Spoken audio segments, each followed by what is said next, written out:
I am Joshua, 34, and my own father turned my 5-year-old son away on the street right after an earthquake destroyed our home. Before I tell you about how a hidden box and a lawyer completely destroyed his perfect life, let me know where you're watching from in the comments. The dust was still clinging to my son's hair, coating his small shoulders like a layer of dirty snow. Isaac stood in the gravel driveway, his tiny fingers wrapped so tightly around the worn ear of his stuffed bear, Biscuit, that his knuckles were completely white. The streetlights of my father's upscale suburban neighborhood flickered on one by one, casting long, sharp shadows across the perfectly manicured lawn. I looked up at the massive 4-bedroom house. I looked at the expansive 3-car garage where my half-brother Julian's gleaming sports car usually sat. Then I looked at my father, Robert. He stood on the grand front porch, his arms crossed tightly over his chest, blocking the custom mahogany doorway like a bouncer at an exclusive nightclub. He was wearing a freshly pressed cashmere sweater. I was wearing hospital scrubs covered in drywall dust. "You can stay, Joshua," Robert said. His voice was entirely flat, completely devoid of any paternal warmth or basic human empathy. "But Catherine says there's no room for the boy.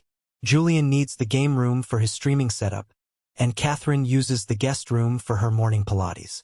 You know how it is. The house is just tight right now." I stared at him. I literally stopped breathing for a second. The air in my lungs turned to heavy lead. I looked down at Isaac. My 5-year-old son was looking up at his grandfather with wide, exhausted, terrified eyes. Isaac didn't cry. He didn't throw a tantrum. He just gripped his bear tighter and stepped slightly behind my right leg, seeking shelter from the man who was supposed to be his family. From deep inside the brightly lit house, I heard Catherine's voice echoing down the hallway. "Just tell him the kid can stay with a friend, Robert. It's not our problem." My jaw clenched so hard my teeth ached. A thick vein throbbed against my temple. This was my flesh and blood. This was the man who was supposed to protect us when the world fell apart. I didn't yell. I didn't beg. Pleading with Robert was like pouring water into a bottomless pit. It would only give him the satisfaction of seeing me desperate. I simply looked him dead in the eye, adjusted the heavy grip on my duffel bag, and said a single word. "Noted."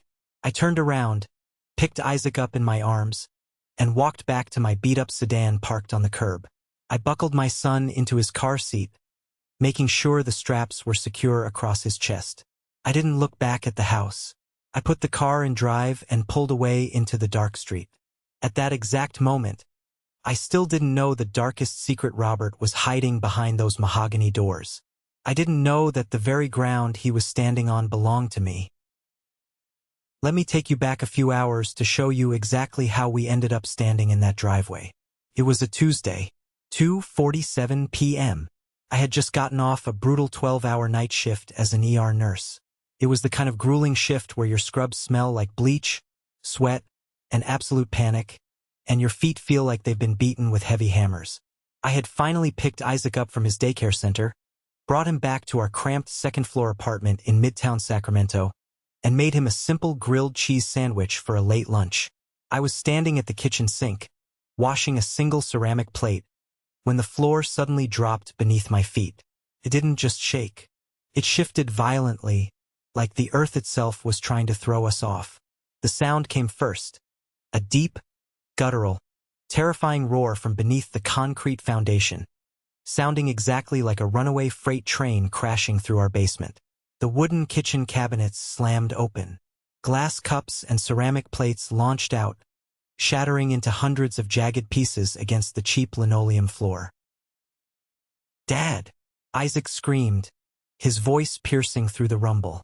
I dropped the plate, dove across the shaking kitchen floor, grabbed Isaac firmly by the waist, and dragged him violently under the solid oak dining table. I curled my entire body over his, pressing his face deep into my chest to protect his eyes and lungs. The building groaned a horrible, agonizing sound. Chunks of white plaster rained down hard on my back and shoulders. I could feel Isaac's tiny heart hammering fiercely against my ribs, fast and frantic like a small bird trapped inside a paper bag. The violent, earth-shattering shaking lasted for 12 endless seconds.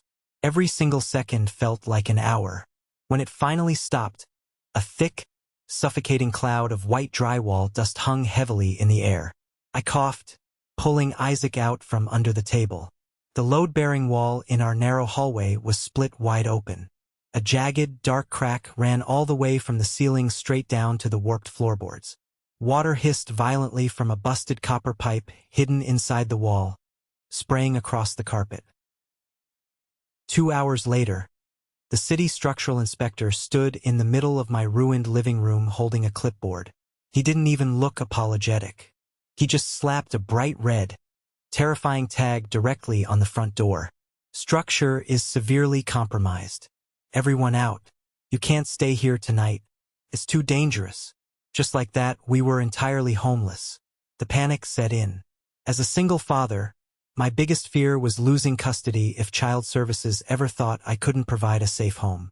I scrambled around the broken glass, grabbed a canvas duffel bag, and aggressively threw in Isaac's pajamas, a few changes of work clothes, his toothbrush, and his stuffed bear. I opened my banking app on my phone. I had a grand total of $800 to my name. Money that was desperately supposed to go toward next month's rent. Temporary hotel housing would completely wipe that out in less than 5 days. I had absolutely no choice. I had to swallow my pride and make the call. I sat in the driver's seat of my dusty car, parked right outside the red tag department building. The hazard lights were blinking, casting a rhythmic orange glow over the dashboard. Isaac was unusually quiet in the back seat, his eyes wide and glassy as he stared out the window at our frantic neighbors carrying heavy boxes to their cars. I pulled out my phone and scrolled slowly to my father's contact name. I hovered my thumb over the green dial button. My thumb felt like it weighed 50 pounds. Robert and I didn't have a good relationship. Actually, that is a massive understatement. Ever since the ugly, bitter divorce between him and my mother decades ago, I was treated like a leftover obligation, a stain on his new, perfect life. But this was an actual emergency, a natural disaster. Surely, an earthquake would force him to bypass his petty family politics. I took a deep breath and hit call. He picked up on the fourth ring. I could distinctly hear the muted, cheerful sounds of a daytime sports game playing on his massive living room television. "Dad?" I said, my voice tight and strained. "There was an earthquake over here. Our entire building got red-tagged. The city inspector kicked everyone out onto the street. Isaac and I need a place to crash for just a few days until I can figure out a deposit for a new place." Complete silence on the line. Then I heard him sigh. It was the specific, heavy sigh he always used when I was being a massive inconvenience to his day. "Hold on," he mumbled under his breath. I heard a muffled conversation. He had covered the receiver, but not well enough. Catherine's sharp, reedy, complaining voice cut right through the background noise. I couldn't make out every single word, but the toxic tone was unmistakable. It was pure annoyance, disgust, a complete lack of care. Then Robert came back on the line, clearing his throat. "You can come over, Joshua, but Catherine says," and that was when he delivered the killing blow. That was when he told me my innocent son wasn't welcome in his home. I hung up the phone without another word. I sat in the car, gripping the steering wheel so hard my knuckles turned stark white. My vision actually blurred with rage. Isaac shifted nervously in the back seat. "Dad." His tiny, fragile voice broke the heavy silence in the car. "Is Grandpa going to let us sleep at his big house? Am I too big?" That single question completely shattered my heart into a million pieces. I quickly unbuckled my seatbelt, reached back over the console, and grabbed his small, cold hand. "No, buddy.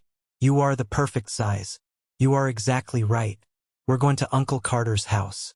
He's making mac and cheese." I put the car in drive and drove far away from the wreckage of our apartment, completely unaware that this terrible disaster was actually the catalyst that would eventually tear Robert's entire fake empire right to the ground.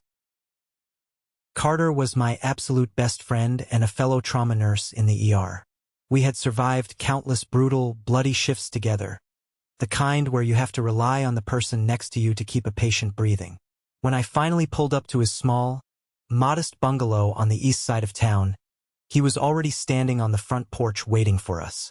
I didn't even have to explain the situation over the phone. He took one look at the thick layer of plaster dust on my scrubs and the utterly exhausted, terrified look on Isaac's pale face. Carter walked straight down the wooden steps, grabbed my heavy duffel bag without asking, and patted my shoulder firmly. "Guest room is already set up. I've got hot mac and cheese on the stove for the little guy, and an ice-cold beer waiting for you on the counter."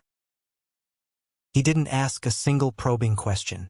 He didn't make me explain why my own wealthy, successful father had turned me away in a crisis. Carter just opened his front door and let us inside. The contrast was staggering. The safety and warmth of this friend's house stood in complete opposition to the cold rejection of my own flesh and blood. Within 30 minutes, Isaac had eaten a full bowl of food and was fast asleep in the guest bed, clutching Biscuit tightly against his chest, completely exhausted from the sheer trauma of the day. I sat heavily on Carter's worn-out living room couch, staring blankly at the condensation dripping down the side of my glass beer bottle. Carter sat across from me in his recliner, quietly eating a slice of leftover pizza. "He really looked at that kid and said no to his own grandson?" Carter finally asked, his voice low and thick with disgust. "He said Catherine didn't want him there?" I replied, the bitter taste of betrayal coating my tongue like ash. "He said Julian needed the game room for his video games." Carter scoffed loudly, shaking his head in disbelief. "Your family is a real piece of work, man. A truly toxic piece of work." I thanked him again for his hospitality and headed quietly into the guest room. I lay down on the hard floor right next to Isaac's bed, using a rolled-up bath towel as a makeshift pillow. The room was completely dark, silent except for the soft, rhythmic breathing of my sleeping son. But my mind was screaming. The adrenaline from the violent earthquake was slowly fading from my bloodstream, replaced entirely by a cold, hard, calculating anger.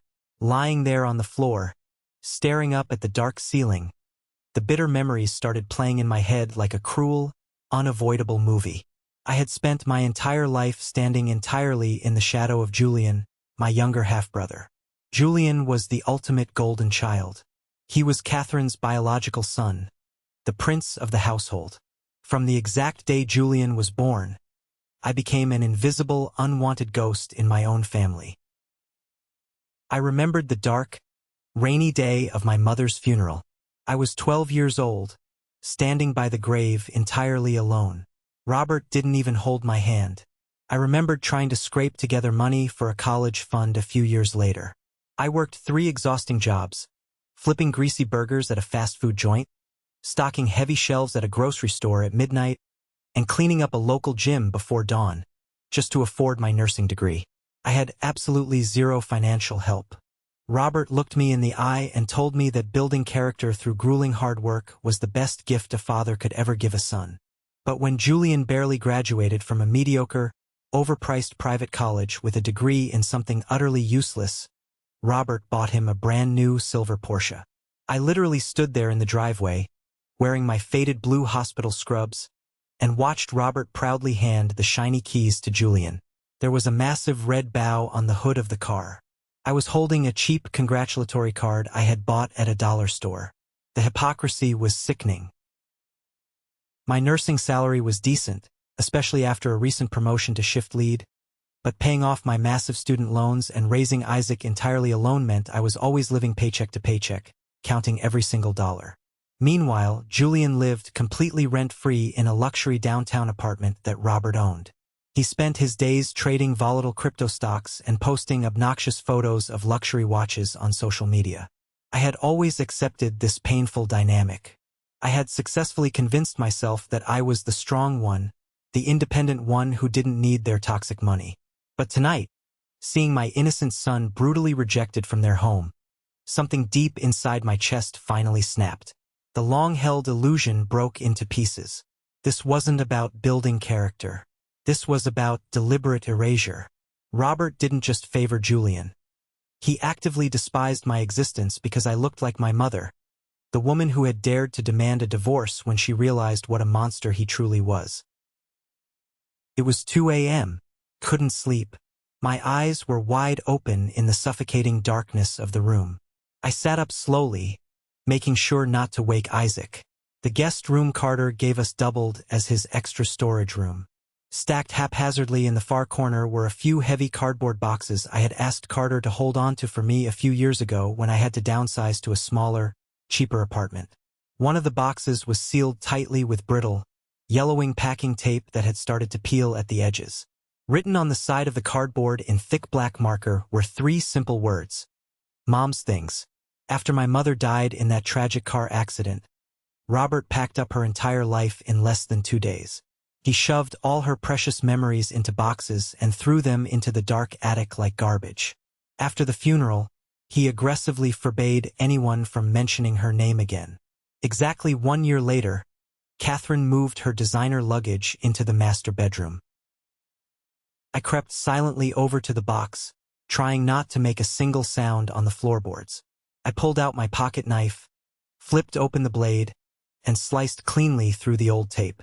The distinct smell of aged paper and dried lavender drifted out into the room.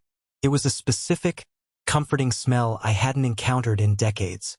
It immediately brought a painful lump to my throat. Inside the box were a few faded photo albums, a pair of her tortoiseshell reading glasses, and a thick stack of old utility bills bound by a rubber band.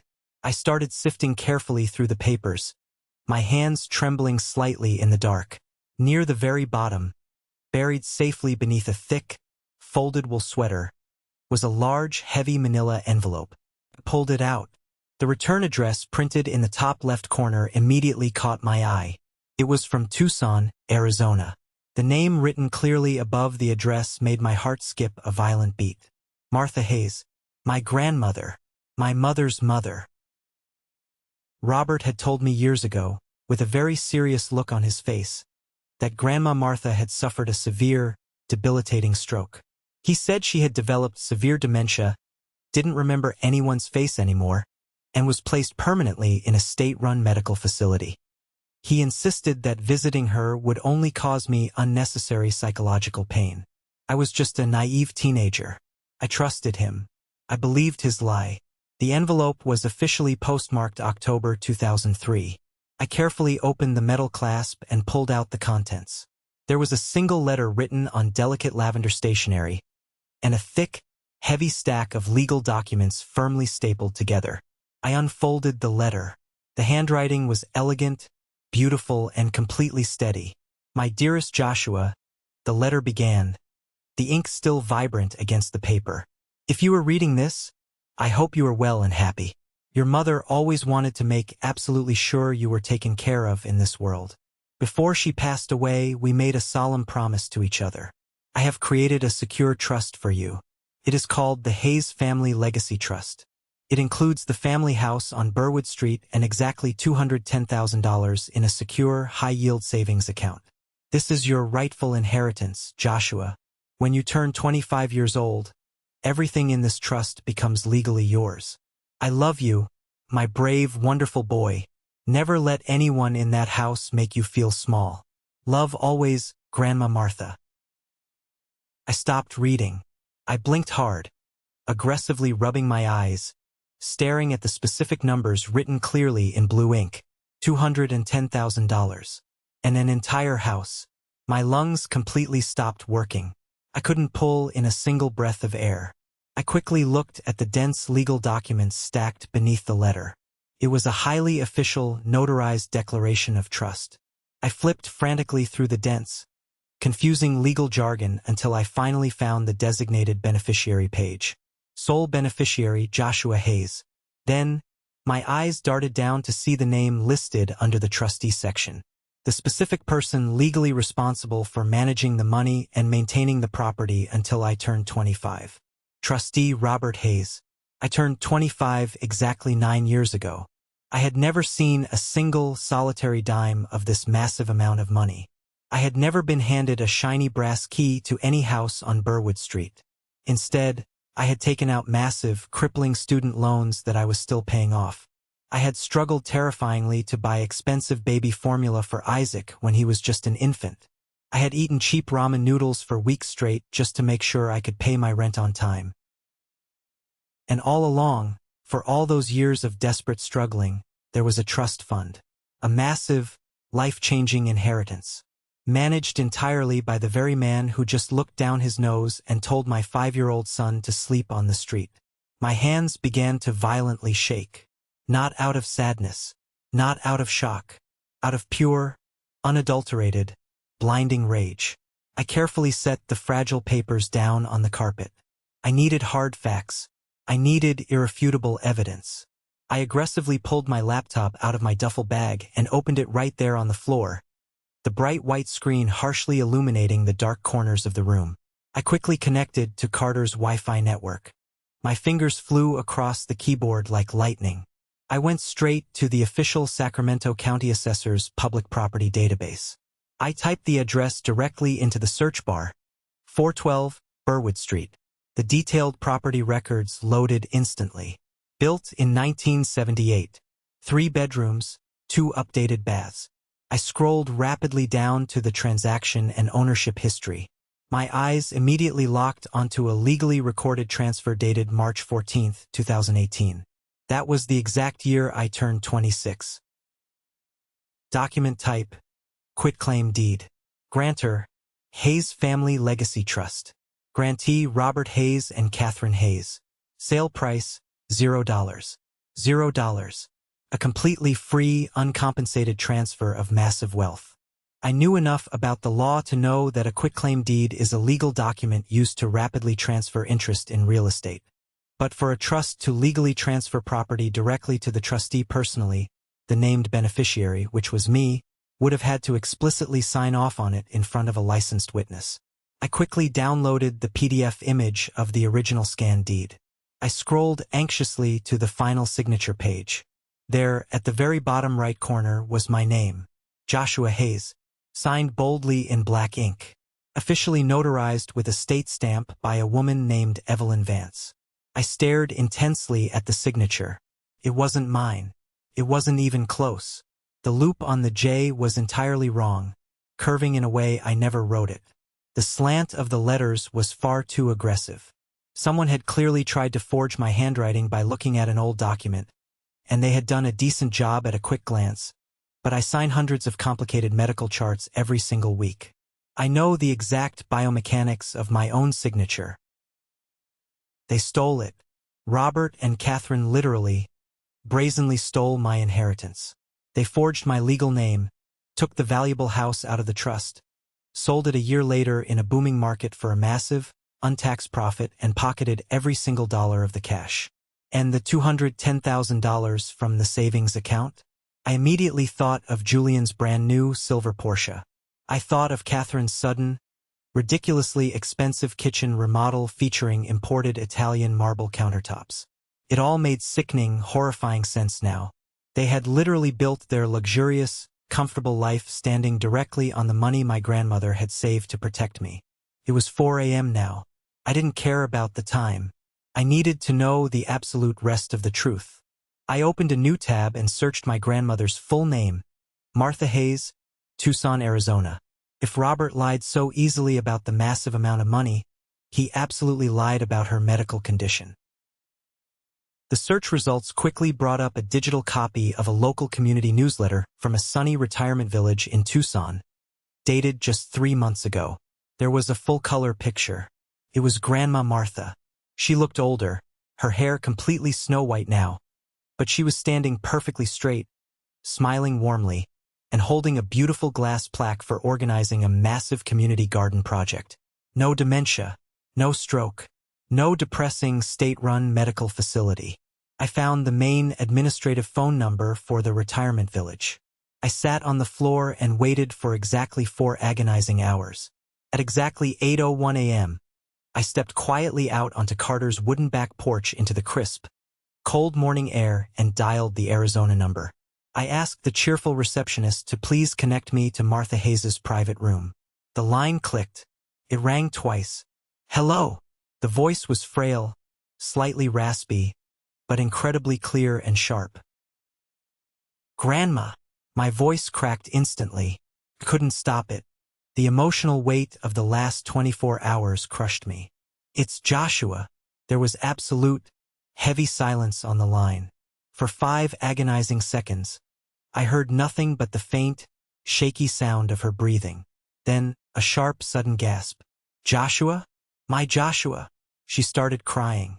The raw, guttural sound of her weeping completely broke me. I pressed my back hard against the wooden siding of Carter's house, tilted my head back to the sky, and wiped a hot tear from my own cheek. I'm here, Grandma. I'm so sorry I haven't called you. Dad told me you were sick. He told me you hated me. She wept, her voice trembling violently with decades of cruel, suppressed pain. He told me you never wanted to speak to my side of the family ever again after the ugly divorce. I wrote to you, Joshua.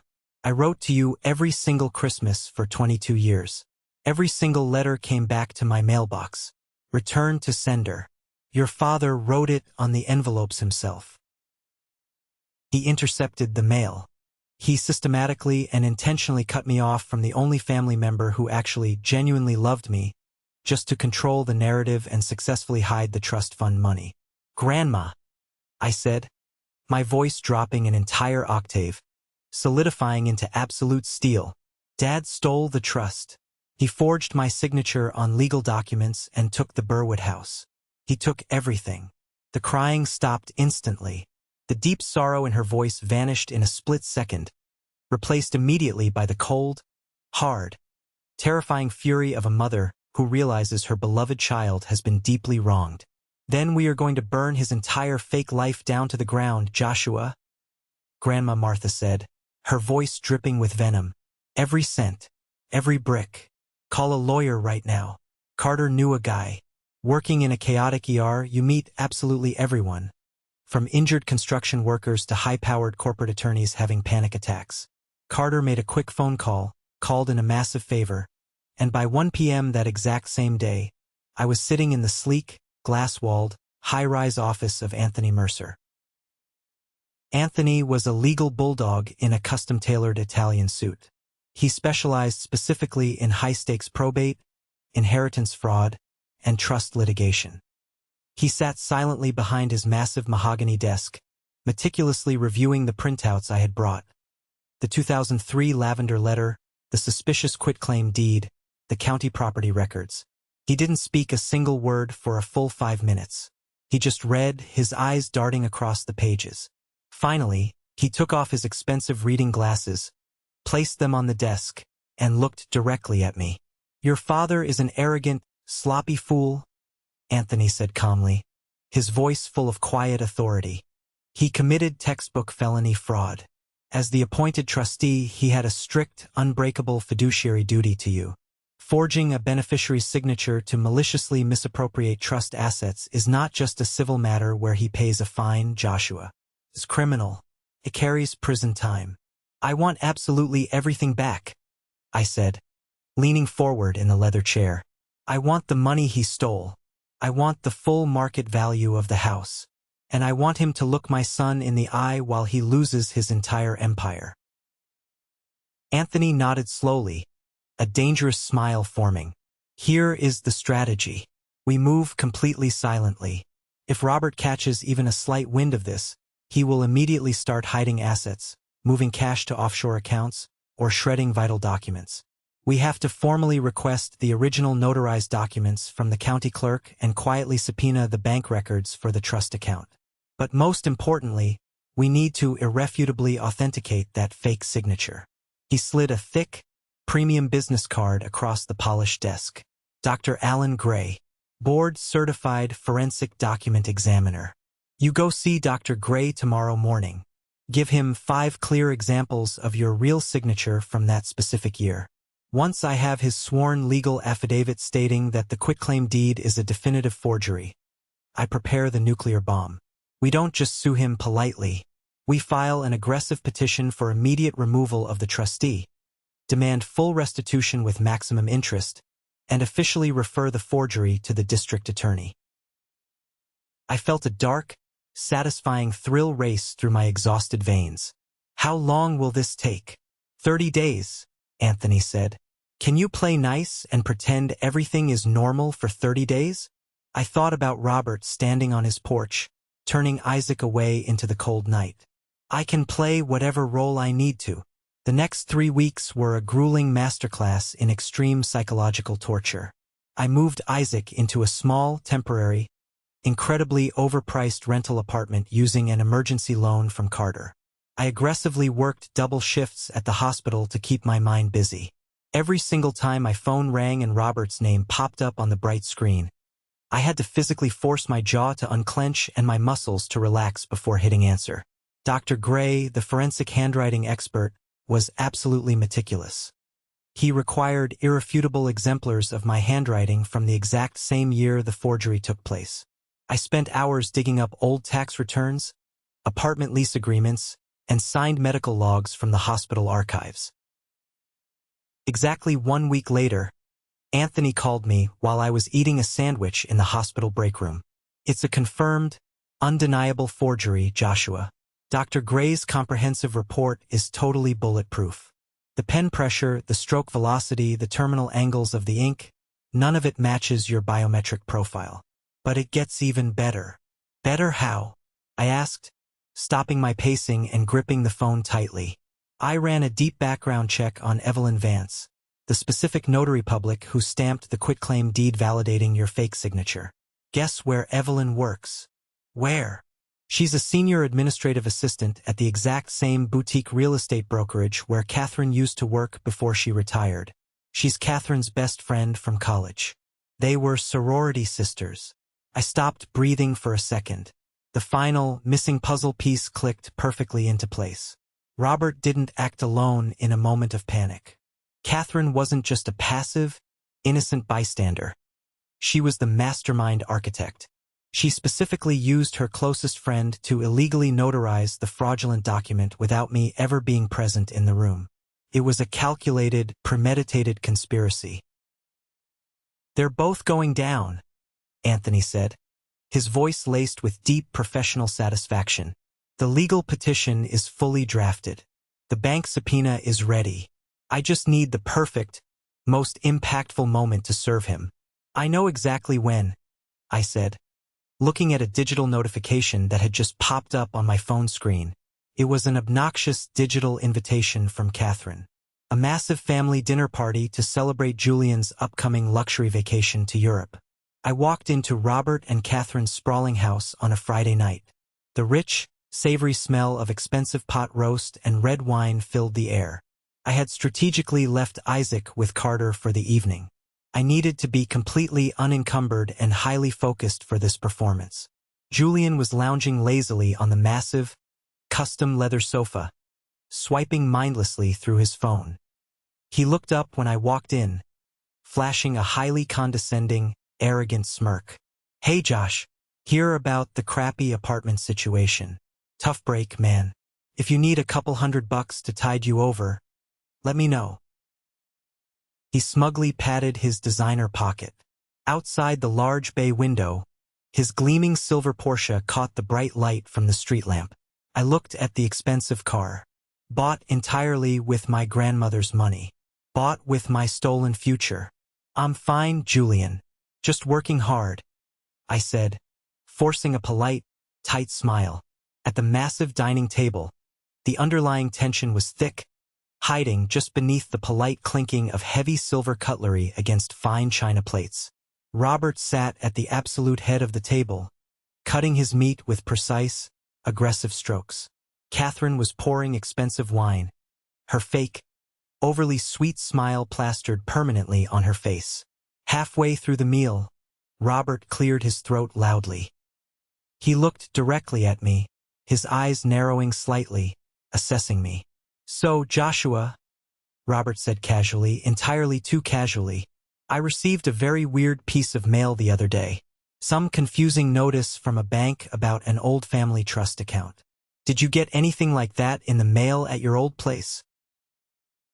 My heart hammered violently against my ribs, but I utilized every ounce of my ER training to keep my face entirely blank and my heart rate steady. He was actively fishing for information. The bank must have legally notified him that official inquiries were being made regarding the trust records. He was testing me to see if I was the one pulling the invisible strings. I took a slow, deliberate sip of my ice water. I looked him dead in the eye, perfectly calm. A trust account? No, I haven't seen anything like that. Why? Did a long-lost relative leave us a massive fortune? I let out a dry, self-deprecating laugh. Catherine let out a massive breath she was obviously holding. Robert's rigid shoulders relaxed visibly. He bought it completely. No, just stupid junk mail, Robert muttered, waving his hand dismissively in the air. Probably a phishing scam. I spent the rest of the agonizing dinner listening quietly while Julian bragged endlessly about the 5-star luxury hotels he booked in Italy. I smiled. I nodded. I ate their stolen food. I was the perfect, oblivious, subservient son. As I walked out the grand front door that night, Robert patted me condescendingly on the back. Keep your head up, Joshua. Hard work always pays off eventually. It sure does, Dad, I replied, looking directly at his Porsche. It sure does. The absolute explosion happened exactly 5 days later. Anthony officially filed the explosive petition in probate court on a crisp Tuesday morning. By Wednesday afternoon, the aggressive legal notices hit Robert's mailbox. The element of surprise was complete and total. But Robert didn't call me to apologize. He didn't ask for forgiveness. Instead, he immediately deployed the family nuclear option, the vicious smear campaign. My phone started blowing up with notifications. Aggressive texts from Aunt Clara, Uncle David, and distant cousins I hadn't spoken to in over 10 years. Clara, Joshua, what is wrong with your brain? Suing your own father over some greedy delusion? Catherine is literally in tears. David, you're an absolute disgrace to this family. After everything Robert did for you, paying for your food, you try to extort him with a lawyer? Grow up and drop this. Catherine had clearly blasted a massive, tear-stained, highly fabricated narrative to the entire extended family on Facebook, painting me as a greedy, unhinged, jealous son trying to steal their hard-earned retirement money. I didn't reply to a single text. I let them talk. The louder they yelled now, the harder the public fall would be.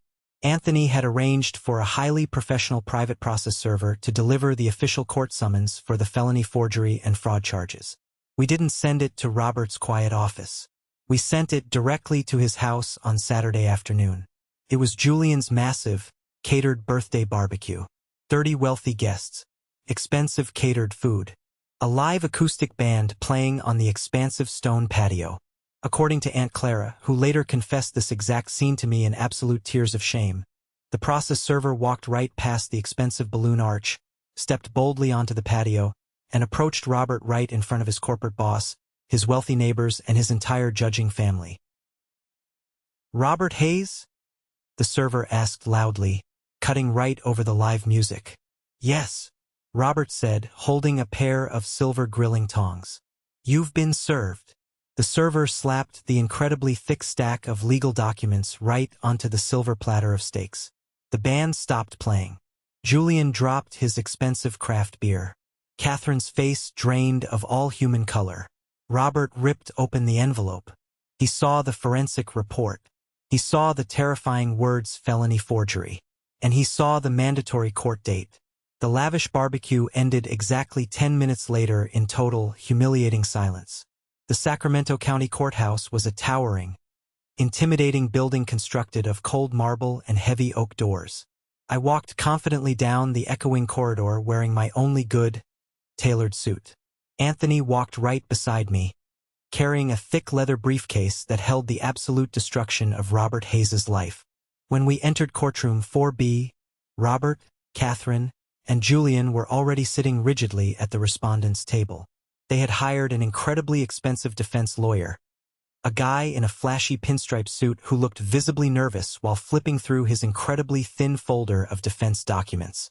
Robert glared at me with pure, unadulterated venom. Catherine looked down at her shaking hands. Julian just looked terrified and confused, entirely out of his depth. I sat down next to Anthony. We didn't say a single word to them. Then, The heavy oak doors at the back of the courtroom swung open with a loud thud. The rhythmic clacking of a wooden cane echoed sharply against the floorboards. Robert turned his head to look. His jaw literally dropped open in sheer horror. It was Grandma Martha. She had flown in from Arizona the night before. She walked slowly but with immense, undeniable dignity, leaning heavily on Carter's arm for support. She held a small, worn cardboard box securely in her other hand. Robert gripped the hard edge of his table, his knuckles turning completely white. He looked like he had just seen a terrifying ghost. The malicious lie he had told for 22 years was walking right toward him in broad daylight. Martha didn't even look at him. She walked right past his table, the absolute coldness radiating off her enough to freeze the entire room, and sat in the front row directly behind me. Judge Nathan, a stern, deeply serious man with thick white hair and a no-nonsense demeanor, banged his heavy wooden gavel. All right, case number 88-42B. Petition for removal of trustee, restitution of stolen trust assets, and referral for criminal fraud. Mr. Mercer, you have the floor. Proceed. Anthony stood up smoothly, buttoned his suit jacket, and approached the wooden podium. He didn't use flowery, emotional language. He used hard, undeniable facts like a skilled surgeon uses a scalpel. Your Honor, Anthony began, projecting his clear voice across the completely silent room. We are here today because a wealthy father decided his own son's future was entirely expendable. Robert Hayes, acting as the legally appointed trustee of the Hayes Family Legacy Trust, illegally transferred valuable real estate belonging solely to the beneficiary, Joshua Hayes, directly into his own name. Anthony held up a large, undeniable display board. On the left side was an enlarged image of the fraudulent quitclaim deed. On the right side was Dr. Gray's detailed forensic analysis. He achieved this massive theft by blatantly forging his son's signature. I formally submit to the Court Exhibit A, the sworn legal affidavit of Dr. Alan Gray, a board-certified forensic document examiner, concluding with 100% scientific certainty that Joshua Hayes did not sign this document. Robert's expensive lawyer stood up quickly. Objection, Your Honor. The signature was properly and legally notarized by a state official. My client relied entirely on the validity of that notarization in good faith. That was the exact, fatal mistake Anthony was patiently waiting for. Anthony smiled a terrifying, shark-like smile. I am so incredibly glad opposing counsel brought up the notary. Let's talk about Evelyn Vance. Anthony clicked a small remote, and a new, massive slide appeared on the courtroom screen. It was a brightly colored photo pulled directly from Catherine's public Facebook page from 5 years ago. It showed Catherine and Evelyn Vance, holding large margaritas on a sunny beach, with the glaring caption, Besties for life, sorority sisters forever. Evelyn Vance, the specific state notary who verified this aggressively forged signature, is the longtime best friend of Catherine Hayes, Robert's wife. We have successfully subpoenaed Ms. Vance's electronic communications. Exhibit C contains direct text messages between Catherine Hayes and Evelyn Vance, explicitly coordinating the illegal, fraudulent notarization of the deed, while my client, Joshua Hayes, was actively working a 12-hour hospital shift miles away. Catherine gasped audibly, covering her mouth with her trembling hands. Robert turned the color of wet cement. Julian stared at his mother in absolute horrified shock. Judge Nathan slammed both his hands down hard on his high desk. He looked furiously at Robert's shrinking lawyer. Counselor, does your client have any actual defense against these text messages or this forensic report? The lawyer looked at Robert, then back to the furious judge. We request a continuance to review the evidence, Your Honor. Absolutely denied. Judge Nathan snapped, his voice booming. The judge leaned far forward, his voice dripping with utter disgust. Mr. Hayes, what you have done here today is repulsive. You maliciously stole from your own blood to fund your lifestyle. The court finds overwhelming, irrefutable evidence of severe breach of fiduciary duty and intentional fraud. The wooden gavel came down like a violent thunderclap. Robert Hayes is immediately, permanently removed as trustee. The court orders full and immediate restitution of the $210,000 cash principal, plus the full fair market value of the Burwood property at the exact time of the illegal sale, plus a 10% statutory penalty interest. Total judgment, $585,000. Payable entirely to Joshua Hayes within 90 days. Furthermore, I am officially referring this entire matter, along with the undeniable evidence of notary fraud, directly to the District Attorney's Office for immediate criminal prosecution. It was finally over. I exhaled a massive breath I felt like I had been holding for my entire adult life. I turned around in my chair and looked at Grandma Martha. Hot tears were streaming rapidly down her wrinkled face, but she was smiling the most beautiful smile I had ever seen. This is a moment that changed everything, when I finally regained control of my life. Thank you for your patience in getting this far. You are amazing. Please like the video and leave a comment with the number 1 below so I know you've been with me this far. This will not only help more people find this story, but also let me know that my experiences are meaningful to someone. Your support is my greatest motivation to continue sharing the rest of this journey. The legal fallout was immediate and absolutely catastrophic for Robert. The massive judgment of $585,000 wasn't just something he had sitting around casually in a checking account.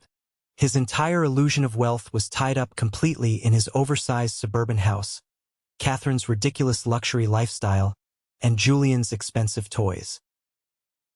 Exactly 3 days after the brutal court ruling, my phone buzzed on the counter. I was sitting peacefully at the small kitchen table in my temporary rental, watching Isaac happily draw a picture of a house with a bright red door with his crayons. The caller ID brightly displayed one name, Robert. I let it ring 3 full times. I wanted him to actively sweat. I wanted him to feel the anxiety. Then, I swiped answer and put it calmly on speakerphone. "Hello," I said, my voice completely relaxed. "Joshua." Robert's voice was completely unrecognizable. The deep arrogance, the commanding boom, the endless condescension. It was all entirely gone. He sounded incredibly hollow. He sounded pathetic and old. "What exactly do you want, Robert?" I didn't call him Dad. I would never call him that again. "Please," he rasped, his voice actually breaking into a sob. "Please, you have to talk to your lawyer. You have to ask the judge for a longer payment plan. 90 days. I can't liquidate absolutely everything in 90 days, Joshua. The housing market is terrible right now." I sat back comfortably in my chair, slowly tracing the ceramic rim of my coffee mug. "That sounds exactly like a financial problem. Not my problem. Joshua, please listen to me," he begged, desperation leaking from every word. "Catherine is having a severe nervous breakdown. The DA investigators literally showed up at Evelyn's house yesterday to seize her computer. And Julian is crying in his room. The bank is going to aggressively repossess his Porsche tomorrow morning because we took a massive loan out against the Burwood house equity just to buy it for him. You can't ruin your brother's life over this." He was amazingly still doing it. Even now, facing absolute financial ruin and potential prison time, his main priority was protecting Julian's luxury car. His priority was Catherine's emotional comfort. I looked lovingly across the table at my son. Isaac was coloring happily, completely unaware of the desperate monster on the phone. I suddenly remembered the freezing cold rain from that night. I remembered the thick drywall dust coating my son's innocent face. I remembered the horrifying feeling of utter, paralyzing helplessness standing in that gravel driveway. "Julian's Porsche?" I repeated, my voice dropping to a terrifyingly calm, icy whisper. "You are seriously calling me to beg for Julian's Porsche?" "He didn't know anything about the forgery, Joshua. He's innocent. Don't maliciously punish him for my mistakes," Robert pleaded loudly. "You really want to talk about who is innocent?" I stood up slowly from the table, my voice gaining strength. "My 5-year-old son was completely innocent. When our apartment was destroyed, when we had absolutely nowhere to go, you looked directly at my son and you told him to sleep on the street. You told me there was no space for my child. Absolute, dead silence on the line. I could hear his ragged, panicked breathing. You told me there was absolutely no space.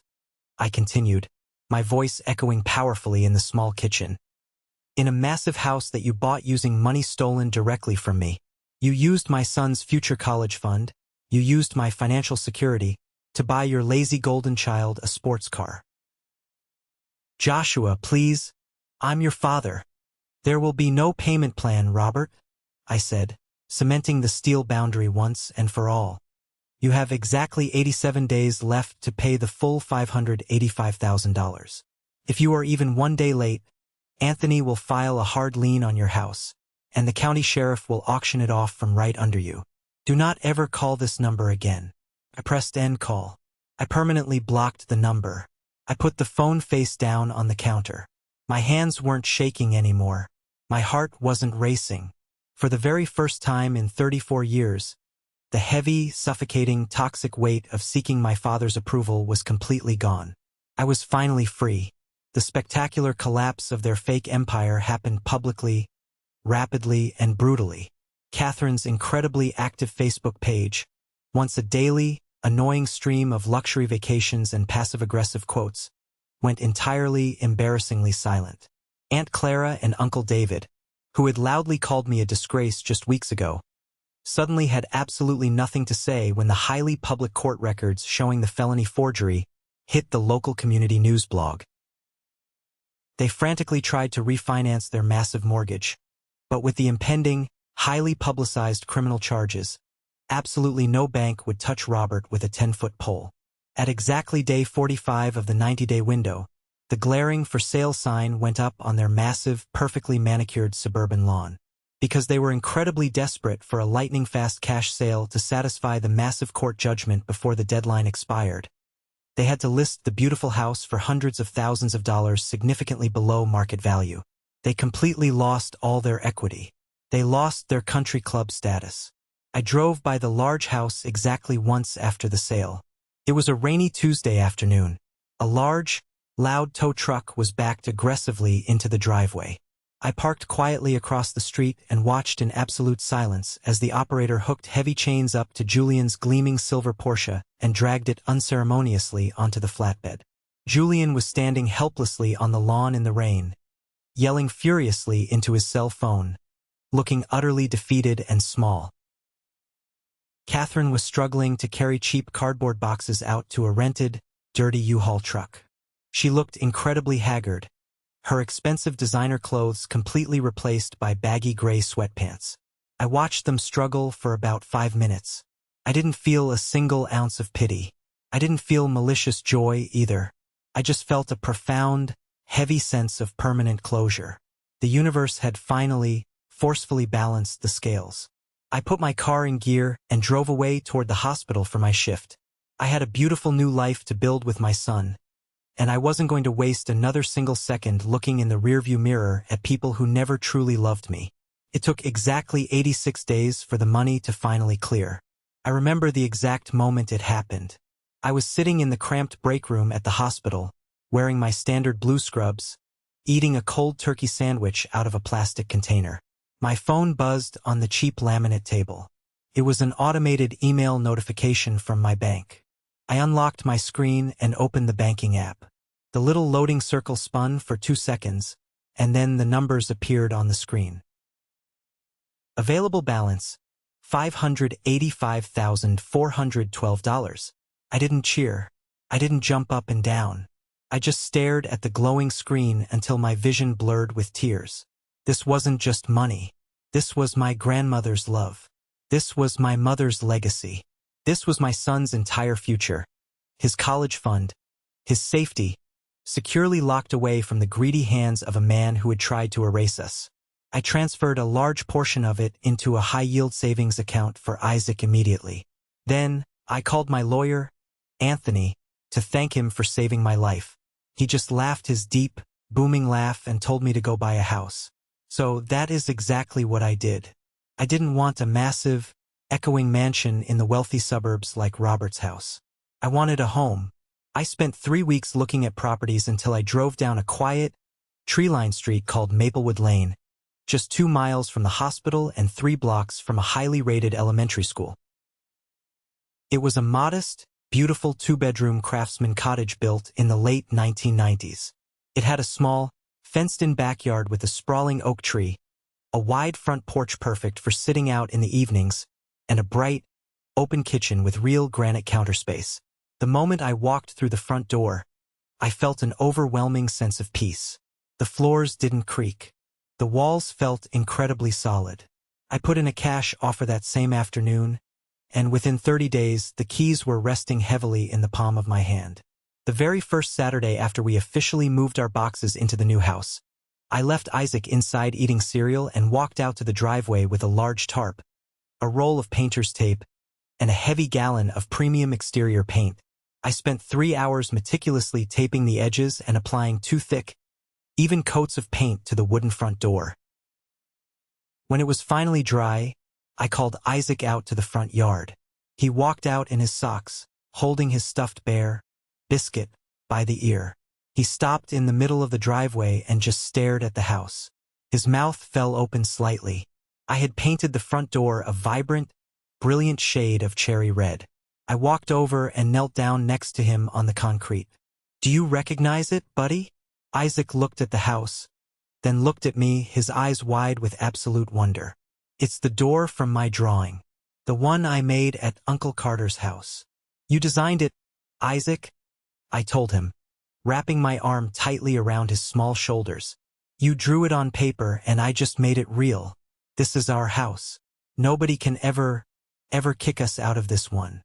We have all the space in the world right here." He threw his little arms around my neck and hugged me so tightly I could barely breathe. That single hug was worth every single moment of pain, every grueling night shift, every second of anxiety I had endured over the last 34 years. 2 months after we settled into the house on Maplewood Lane, the cold winter began to thaw into a beautiful California spring. That was when Grandma Martha officially moved back to Sacramento. She completely packed up her small apartment at the retirement village in Tucson, hired a moving company, and bought a one-way ticket on Southwest Airlines. I drove to the airport to pick her up. When I saw her walking through the arrival terminal, pulling a small floral suitcase behind her, she looked exactly the same as she did in my childhood memories. She wore sensible orthopedic shoes, a neatly pressed cardigan, and carried a spine that might as well have been forged from solid steel. She had survived burying her own daughter, and she had survived 22 years of cruel lies. She was unbreakable. I walked up to her and she dropped her suitcase handle. She wrapped her arms around me, burying her face in my shoulder. For a few profound seconds, standing there in the middle of a crowded airport terminal, I wasn't a 34-year-old ER nurse or a tired single father. I was just an 8-year-old boy again, standing in a lavender-scented kitchen, fully enveloped in absolute, unconditional love. I helped her move into a beautiful, sunlit first-floor condo exactly 10 minutes away from our new house. It was close enough that she could comfortably walk over when the weather was nice. And from that week forward, our lives fundamentally transformed. Every single Saturday morning became a sacred ritual. Martha would walk over to our house by 8 o'clock. The moment she stepped through the red front door, the entire house would fill with the rich, incredible smell of melting butter, vanilla extract, and warm cornbread. She bought Isaac a small canvas apron, and the two of them would stand at the kitchen counter for hours. She patiently taught my 5-year-old son how to crack eggs without dropping the sharp shells into the glass bowl. She showed him how to measure flour. While they baked, Martha would hum the exact same quiet, beautiful church hymns she used to sing to me when I was a child. I would sit at the kitchen island, drinking a hot cup of black coffee, just watching them. The sound of Isaac giggling loudly because he got flour on his nose, mixed with Martha's warm, rich laughter, filled the house perfectly. That specific kind of laughter fills a home naturally, effortlessly, without ever asking for permission, simply because it inherently belongs there. I finally had a village. I was no longer fighting the world entirely alone. One sunny afternoon, the three of us went to the local garden center. We bought 10 small lavender bushes and bags of rich potting soil. We spent the entire day kneeling in the dirt along the front concrete walkway of the house, planting the bushes in a neat row. It was an exact replica of the walkway at her old house on Burwood Street, the house Robert had stolen, but the memory he could never erase. Isaac took his vital job as the chief waterer very seriously. Every evening after dinner, he would take his small green plastic watering can, tuck his bear under his arm, and carefully water each individual plant. He would talk to the lavender bushes quietly, telling them about his day at kindergarten, treating them like old friends. Standing on the porch watching him, I realized that we hadn't just built a house. We had successfully built a fortress of love. The deep peace we had cultivated was rarely interrupted, but about 6 months after the court ruling, I received an unexpected text message from Aunt Clara. It was a long, rambling message apologizing for the horrible things she had said to me during the lawsuit. She said she had finally seen the undeniable legal proof of Robert's felony forgery and Catherine's toxic manipulation. She asked if she could come by and see me. My initial instinct was to aggressively block her number. I had no desire to reopen closed doors, but a small part of me wanted to hear exactly what the fallout looked like from the inside. I agreed to meet her, but I set a firm boundary. She could not come inside the house. We would sit on the front porch. Clara arrived on a Tuesday afternoon. She looked like she had aged 10 years.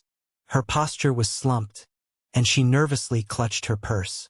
I handed her a cup of coffee, and we sat in the wooden rocking chairs on the porch, looking out at the blooming lavender. She spent the first 20 minutes apologizing profusely.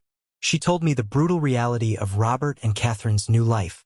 After their massive suburban house was auctioned off to pay the judgment, they were forced to rent a tiny, cramped 2-bedroom apartment in a highly undesirable neighborhood near the highway. Robert had been quietly let go from his prestigious corporate job due to the pending criminal fraud investigation. He was currently working a mid-level administrative job just to make rent. Catherine had lost all her wealthy country club friends the moment the money vanished. And Julian, the golden child who had his Porsche repossessed, was now entirely cut off. Without Robert's stolen money to fund his lifestyle, Julian was forced to get a minimum wage job working the cash register at a local electronics store. I listened to all of this with complete emotional detachment. It didn't bring me joy. It was just the natural, unavoidable consequence of their own malicious actions. But then, Clara set her coffee cup down and looked at me with profound sadness in her eyes. "Joshua, I need to tell you something else. Something I should have told you decades ago. I need you to know why Robert treated you the way he did. Why he always favored Julian so aggressively." I looked at her, my guard instantly going up.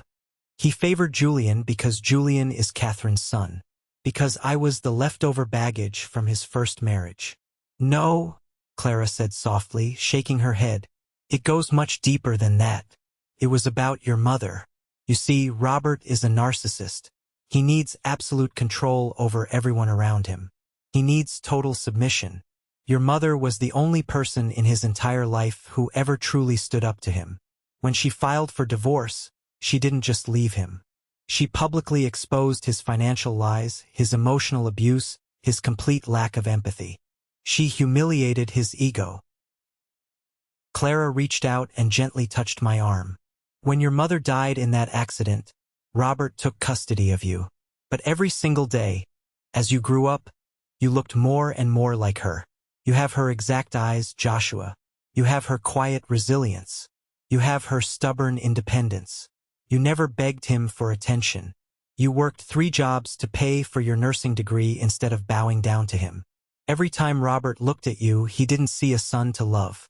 He saw the one woman who had completely defeated him. He saw his own absolute loss of control." I sat frozen in the rocking chair. The wind rustled the oak tree in the front yard. "Julian is weak," Clara continued, her voice barely a whisper. "Julian relies entirely on Robert's money. Julian feeds Robert's massive ego. But you never needed him. That terrified him. He didn't steal that trust fund just to buy a sports car. He stole it to systematically break you. He wanted to force you into a position where you would have to crawl back to him and beg for his financial help. He wanted to finally break your mother's spirit by breaking yours. A heavy, profound silence settled over the porch. The final, hidden puzzle piece of my painful childhood finally clicked perfectly into place. It was never about me being inherently unlovable. It was never about me not being smart enough or successful enough or good enough. It was about my strength. My independence was a direct, glaring threat to his fragile ego. I looked at Clara, took a deep breath of the lavender-scented air, and smiled a genuinely peaceful smile. Well, Clara, he failed. He completely, spectacularly failed. I think a lot about silence these days. Before the devastating earthquake destroyed our cramped apartment, I used to be terrified of silence. In my childhood home with Robert and Catherine, silence was never actually peaceful. It was heavy. It was a terrifying weapon. It was the tense, suffocating quiet right before Robert would explode in a fit of rage over a misplaced television remote or a scuff mark on his pristine hardwood floors. I spent my entire youth walking on eggshells, desperately trying to shrink my physical footprint, terrified that making a single sound would draw his cruel attention. Even when I became an adult and moved into my own apartment, the silence felt deeply anxious. It was the silence of a single father staring at a stack of overdue utility bills late at night, wondering if the next paycheck would cover the rising cost of groceries. It was the silence of pure survival mode. But the silence in this new house on Maplewood Lane sounds entirely different. It is a late Sunday evening as I tell you this story. The neighborhood is completely asleep.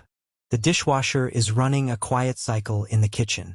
Outside my window, the street lamps cast a soft, warm glow over the quiet road. I just walked down the hallway to check on Isaac. He is fast asleep in his bedroom.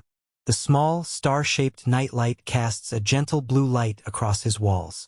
Biscuit the bear is tucked securely under his chin. His chest rises and falls in a steady, perfect rhythm. I stood in his doorway for a long time, just watching him breathe. I realized that my own body felt fundamentally different. My shoulders weren't perpetually hunched up near my ears anymore. My jaw wasn't rigidly clenched. The constant, low-level hum of protective adrenaline that I had carried in my bloodstream for 34 years was completely gone. This silence doesn't sound like fear. It doesn't sound like a looming threat. It sounds like absolute peace. It sounds like safety. It sounds like the incredibly solid foundation of a home that cannot be shaken by manipulative words, cannot be stolen by forged signatures, and cannot be destroyed by the people who were supposed to protect us. We are safe here. Truly, finally safe. I didn't share this deeply personal, painful journey with you, just to expose the crimes of a corrupt, narcissistic father. I shared this story because I know, with absolute certainty, that there are people listening to this right now who are living the exact same nightmare I lived for decades. Maybe you are the family scapegoat.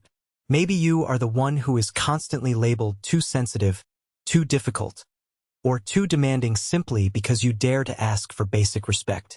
Maybe you have spent your entire life bending over backwards, sacrificing your own mental health, and twisting yourself into smaller and smaller shapes just to comfortably fit at a family dining table where your chair was never truly meant to exist. If that sounds incredibly familiar, I need you to hear me clearly right now.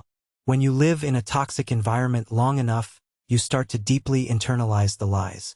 You start to fundamentally believe that true love is something that must be desperately earned through perfect obedience and total silence. You convince yourself that if you just work a little harder, if you just agree a little more, if you just ignore the glaring hypocrisy, they will finally look at you and love you the way you deserve to be loved. But love doesn't work that way. True family doesn't work that way. The moment Robert looked down at my innocent 5-year-old son in that dark driveway and told him there was no space for him in a massive 4-bedroom house, the dangerous illusion shattered forever. Because no child, and no adult, should ever grow up believing that they have to make themselves incredibly small just to be worthy of love. When someone looks you directly in the eye and tells you that there is no space for you, the answer is never to aggressively shrink yourself until you finally fit their narrow requirements. The answer is to aggressively investigate who has been selfishly taking up your rightful space all along. If your family ever made you feel like you were simply too much, I promise you, you weren't. You were simply living in a house that was entirely too small for the truth. Sometimes, the most terrifying, bravest thing you can possibly do in your life is to finally stop apologizing for existing. Sometimes, ultimate justice isn't loud, dramatic, or cinematic. Sometimes, justice is simply choosing your own dignity, fiercely protecting the innocent people you love, and building your own beautiful home where no one ever has to ask if there is enough room for them again. I look back at the chaotic legal battles, the painful custody of my own self-worth, and the ultimate victory in that courtroom, and I realize the most valuable inheritance I received wasn't the massive check from the bank. The true inheritance was the absolute realization of my own unbreakable strength. The money bought the physical house with the red door, but my courage bought the peace that lives inside it.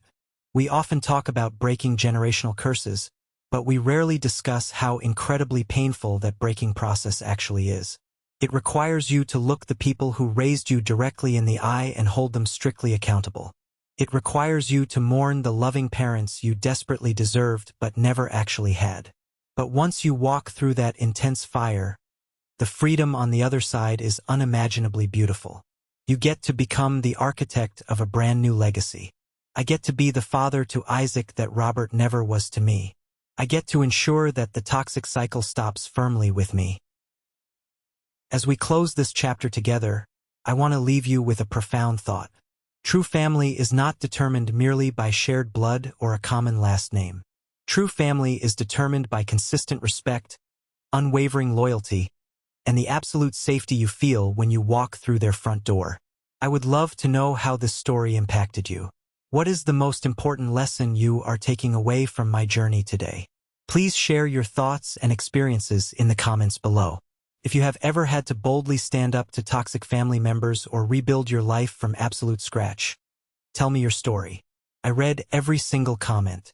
Or, if this story simply brought you a sense of validation and hope, just leave the word "good" in the comments, so I know you appreciate the deep lessons this journey has provided. Your engagement helps this video reach someone else out there who might be sitting in the dark, desperately needing to hear that they are not alone. Thank you for staying with me until the very end. Keep standing tall, never let anyone steal your rightful space, and take care of yourselves. I will see you in the next story.